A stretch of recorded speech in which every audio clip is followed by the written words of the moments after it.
continue with our trek through the RCL, and we have this great story from the era of the kings with lots of things to think about.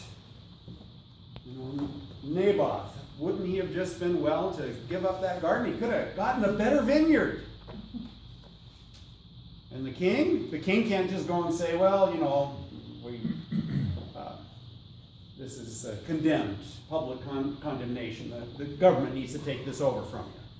I mean, here's this situation that seemingly should have a fairly, justifiable answer. And yet, we go to the depths of depravity. That Jezebel. Well, okay. Ahab was not the greatest king. He was worse than the others before him, but there were more to come. So we have this story that when the prophet finally gets the word and hears about what's happening, even though he's in severe danger himself, he is a true hero and confronts this king. And we might think, Ahab, he just goes to his bed and turns over and just gets all depressed when things don't go his way. But Jezebel, once again, was there. So Elijah talks to him and says, what you've done is wrong.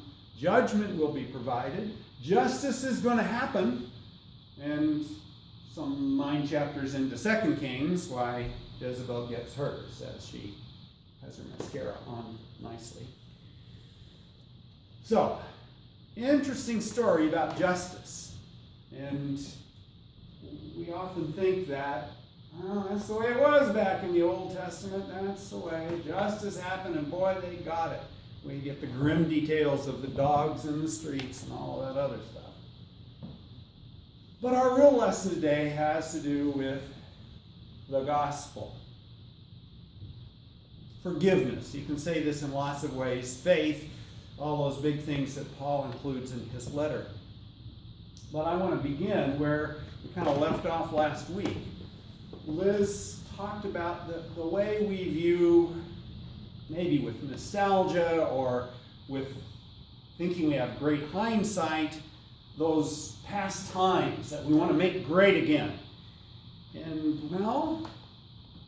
the past times, whether we go back 200 years or 20 years or 8 years, those past times have their defects as well.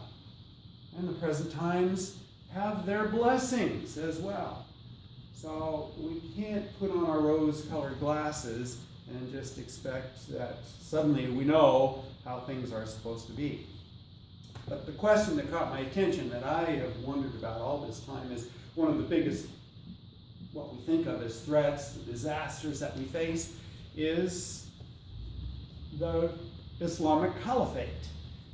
This group of young people, generally, who are intent on doing some of the most evil things that we can imagine. And they do so right in our face. And they do so with great modern technology. And really the killing thing is that some of our very own, those in England and France and Germany and Minneapolis, Minnesota, heart of the USA, hear the message over this wonderful technology that we have, and they go over to take part in these things. So the question that we had, and the question that just sticks with me, why do they do that? What is that about? Here they are, surrounded with freedom, we like to say, in the most progressive and modern and well-off places on earth, and they sacrifice all that. Well,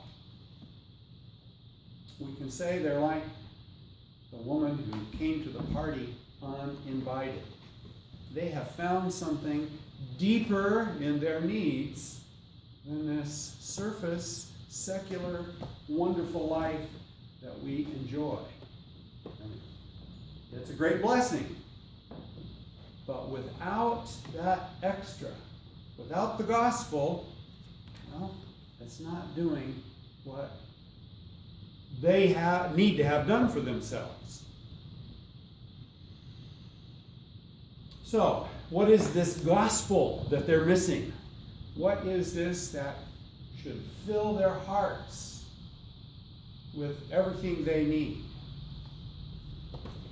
We're the purveyors of this gospel, by the way. As we went to the Commission on Ministry meeting, we're the equippers of the saints. Paul's line, equipping the saints. It's up to us. Okay? And not up to me, it's up to all of us. So what is this gospel? We're supposed to go out and show the world so that their hearts are full and the terrible death, destruction, desolation is not the answer. So often it seems like we begin with the sin. Oh, this terrible world, this disaster we're a part of, they just need Jesus. They just need the gospel. Let's straighten them up, those guys out there. Oh, well, okay, I guess for us as well. Kind of like the Pharisee. Okay, if you insist, there's things we could do better. But really, it's those folks out there. The sin of the world.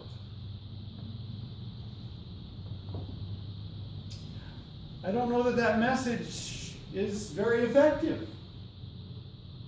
What if instead we began with the gospel, the good news? What's good about things? What are the blessings we share? What if we talk about God forgives and